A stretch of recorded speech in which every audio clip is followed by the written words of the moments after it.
I'm going to share with you my mindset when it comes to Christian growth. It's found in 2 Kings chapter 2 verse 9. When they had crossed, Elijah said to Elisha, "Tell me, what can I do for you before I am taken from you?" "Let me inherit a double portion of your spirit," Elisha replied. Elijah is probably the greatest prophet in the Old Testament.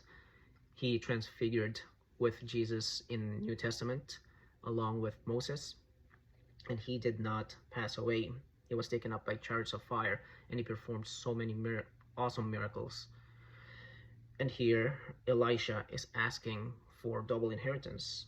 "You have asked a difficult thing, Elijah said. "Yet if you see me when I am taken from you, it will be yours. Otherwise it will not." So he did receive a double portion of his spirit.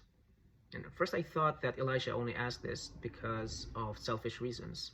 But now that I'm applying myself into intentionally growing to become more like Jesus, which doesn't happen by accident. You don't become holy accidentally or like him accidentally. It takes work, and I'm willing to put all my effort into becoming like Jesus, my master, my Lord, my Savior.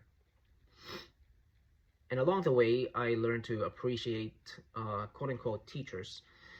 One right now, I'm very grateful to have Pastor Jay. I tell him that I truly am grateful for him. I'm learning to appreciate people while they are still around. I'm not saying anything bad will happen. What I mean is that I'm grateful that I get to live this life in the same time with him, is what I'm saying. Kind of sounded bad. People like C.S. Lewis, Tozer, Thomas A. Kempis, Oswald Chambers, J. Oswald Sanders, George Mueller, Hudson Taylor, Jonathan Edwards, Billy Graham, Spurgeon, Dwight L. Moody, and all the other people who I haven't mentioned.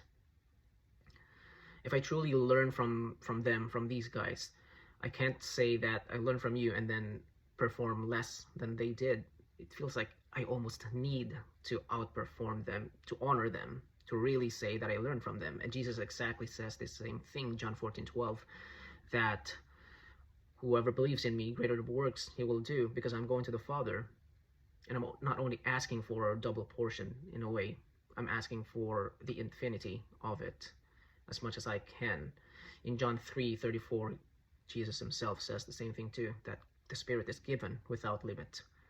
Keeping this in my mind, I've learned to kind of hate myself. Not really hate, but I don't even entertain the thought of arriving to a point where I know enough, because that's not true.